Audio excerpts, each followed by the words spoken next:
Tristyn Lee, Yes. if you had only 10 exercises for the rest of your life to build muscle, maximize hypertrophy, what would it be and maybe why?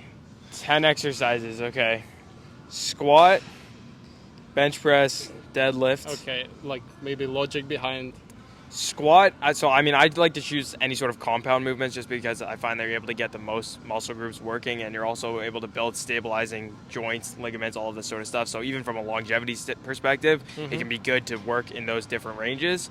I also think it's good from a health perspective to be able to load yourself in different positions. So picking up weights, squatting loads, even pushing loads off of you to be able to have each of those capabilities is good. Okay, so squat, bench, deadlift.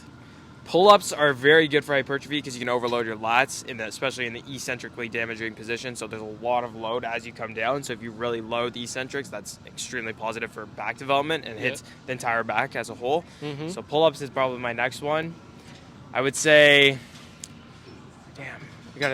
I would say 10 exercises is a lot. You really don't need that much. But you gotta cover everything, like legs, Yeah. chest. Okay, so we're going to each muscle group then, right? Yeah. Basically.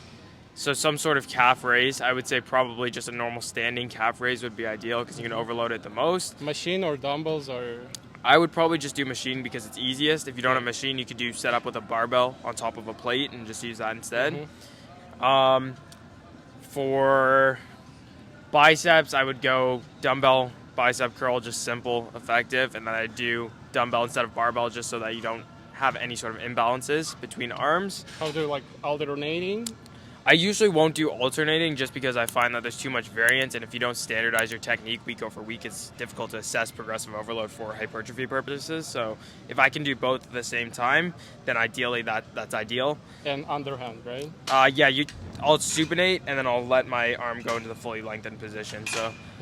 So dumbbell curl, triceps, I would say a JM press, which is essentially a skull crusher except allowing your elbows to fall down to your pockets as you extend up. That would put your tricep in the lengthened position, and then as you press through, you can actually overload more than you could with a typical skull crusher, but you don't have the potential joint risk of a close grip bench press. So something that you can overload the muscle without potentially risking injury, even though the injury risk is low. So we have squat, bench, deadlift, calf raise, pull-ups, bicep curl, and then JM press. Yes. Let me think what other exercises. So some sort of delt movement, I would probably go with barbell upright row because it can hit the front delt and the side delt, and you can overload it with a decent amount of weight. You could also substitute that for a dumbbell if you find that barbell gives you issues. I know some people have issues with barbells because of the restrictedness of it, similar to like switching a dumbbell press or a barbell press out for a dumbbell press. So upright row would be great. Try to think what other movements, what other muscle groups. So for chest, you only did like Bench press. Or you can like, for legs, you only did squats. I would say probably some sort of lunge to work on a different plane. So if you're doing unilateral lunges, it just helps you with your proprioceptive capability, so your ability to move in space and your awareness of space, and that can be applied to any particular movements that you do. So probably some sort of walking lunge that could be barbell or dumbbell. Throw that in. That would also hit glutes as well if you're concerned about hitting more glutes. And the last one, basically. What muscle group have we not really trained?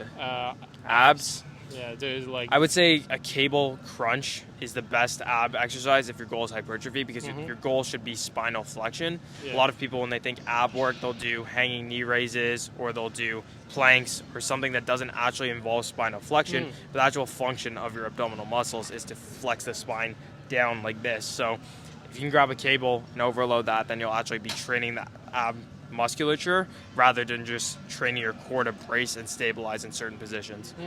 Interesting choice. Okay, 10 exercises. There you have it. Yeah, probably the best list I've heard. Thanks, man. Awesome, man. Of course. Appreciate it. Appreciate it. Nice seeing you.